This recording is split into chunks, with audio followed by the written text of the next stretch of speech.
19th evening. Heaven and hell are inward states. Sink into self and all its gratifications, and you sink into hell.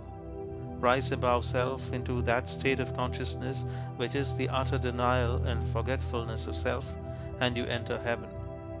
So long as you persist in selfishly seeking for your own personal happiness, so long will happiness elude you, and you will be sowing the seeds of wretchedness. Insofar as you succeed in losing yourself in the service of others, in that measure will happiness come to you, and you will reap a harvest of bliss.